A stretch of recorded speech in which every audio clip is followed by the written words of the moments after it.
Starting Strength and Stronglifts 5x5. If you've been lifting for a while, I'm not gonna lie, it's pretty easy to shit on these programs. They don't give you results anymore because guess what? They are tailored for beginners. But here's the thing, if you're a beginner, new to this lifting game, I've got the perfect program for you. It's gonna be Starting Strength or Stronglifts 5x5. And let me tell you why. These programs both implement the concept of progressive overload, which is arguably the most important factor if you want to get stronger or build muscle. All progressive overload is the progressive overloading of the weight on the bar for these movements. To say it with less fitness jargon, basically you lift a little bit today and you're gonna lift a little bit more tomorrow, so on and so forth. You just repeat that process over time, eventually building up to a bigger weight. To be honest, the thing that really hooked me about this program is, I forget who it is, it's some like ancient Greece, ancient Roman person, but there's a folklore story that goes hand in hand with these programs. And the story goes that dude had a little baby calf and he would carry it every day up a hill.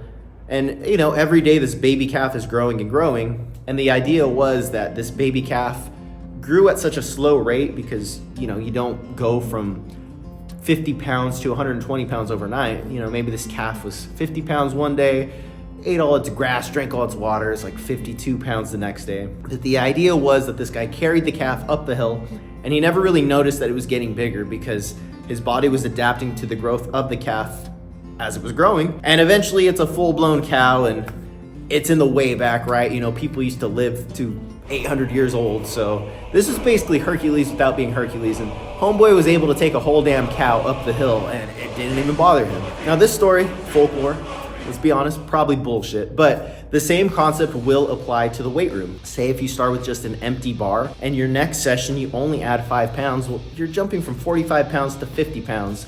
With something like a barbell back squat, yeah, dude, you're not really gonna notice a 5-pound jump, especially out the gates. Another thing I like about it is it incentivizes you to start small. Let's be honest, bros, we're all dudes. We got big egos. We wanna go into the gym. We wanna impress the people that are totally watching us. They're not watching you, but we wanna lift heavy ass weights. It is good to take a pill of humble and just start with the bar, especially if you're just starting. Really dial in your form. If you've never done a barbell back squat before, it stands to reason if you're trying to max out, you're gonna end up looking all kinds of jacked up. You're not familiar with this movement pattern, yet here you are trying to max out this movement.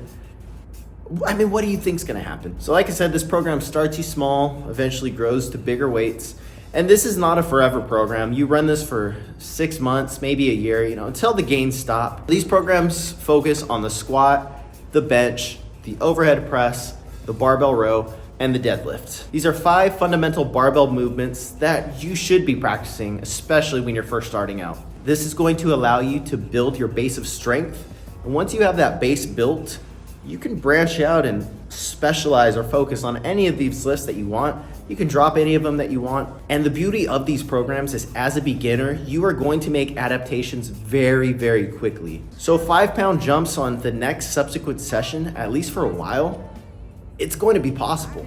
And as you're making these small incremental jumps, you're practicing repetitions with these movement patterns, thus dialing in your technique to be much more efficient and better. This program is a 3-day-a-week split. You could do like a Monday, Wednesday, Friday. You could do a Tuesday, Thursday, Saturday.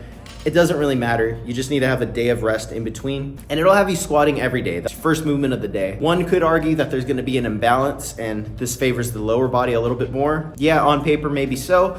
But like I said, this is not a forever program. You're just building your base of strength. And what is at the base of you? It's your legs. You can't stand up without your legs. So build you a good ass, strong set of wheels. Just do the squats. But yes, like your day A will be your squat, then a bench press, then a barbell row. And then your workout B, day B will be a squat, overhead press, deadlift. This gives you a 1.5 times frequency for every movement that's not the squat. And that's because some weeks you're doing it 2 times during that week, some weeks you're doing it once. But as I said, as a beginner, you make adaptations very quickly. This is a good formula.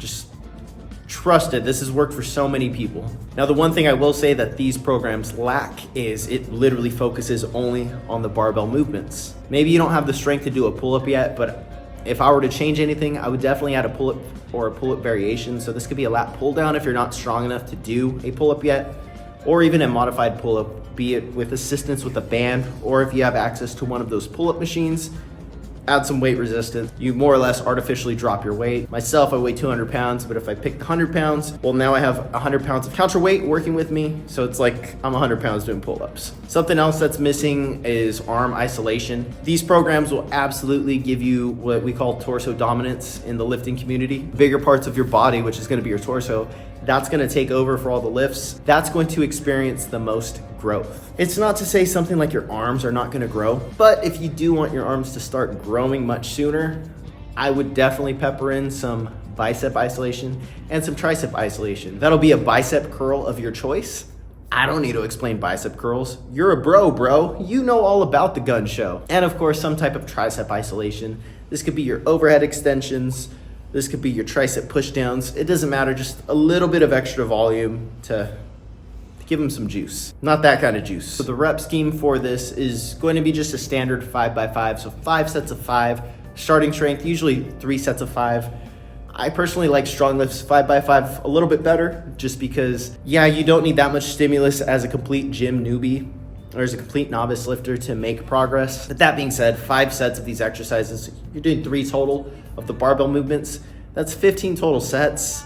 I mean, that's not a whole lot. You're gonna be in and out of the gym within an hour 15 tops. An hour 15 if you work on your arms afterwards and maybe your abs or something. But yes, just milk this standard 5x5 progression for as long as you possibly can. And of course, eventually you will hit a point where your 5th rep of the 5th set is going to be very, very challenging, very taxing. And when you have a successful 5x5 set, you're going to increase the next time around. And you might think to yourself, I'm not gonna be able to move that weight next time. You might surprise yourself because you do make strength adaptations much quicker than you would anticipate. But in the event that you finally hit your first plateau, what you'd wanna do is attack that weight for maybe 3 more sessions. And if you're not able to complete a 5x5 with that movement, with that weight, drop your weight about 10% and repeat the process. You might be able to milk that for just a little bit longer, but inevitably you are getting to your novice lifter plateau point. And that's when it might be time to switch up your training. This is when you have to tinker with the type of programming that you implement. Unfortunately, a 5x5 every day progressing every workout might not be feasible for you anymore. At this point, you might be adding weight every week or every 2 weeks. And that's okay. That just means you're into new territory. Honestly, that's when lifting gets a little more fun. You can branch out. I mean, if you like these movements, you can find a program that specializes in these, and you should always keep these basic barbell movements in your programs. But upon completing it, reaching your novice lifter plateaus, you kind of have earned the rite of passage to just experiment and do things that you like. You can definitely say you at least kind of look like you lift now. You've made it out of your novice gains, and you can take this as far as you please, bro. In conclusion, don't shit on Stronglifts 5x5. Don't shit on starting strength. It might not work for you anymore, but if it doesn't, bro, that just means you're into intermediate territory, which is a good thing. Now it's time to challenge yourself, get a little creative. Unfortunately, the easy stuff doesn't work for you, but if you've made it that far, congratulations. Chances are you've built a habit of lifting weights by this point, and as long as you continue with consistency, you're gonna go far, bro. Please stop shitting on these novice programs. If you found this video helpful, please do give it a like, share it with a friend. Stay consistent, stay the course, try hard, do better, and I'll catch you in the next one.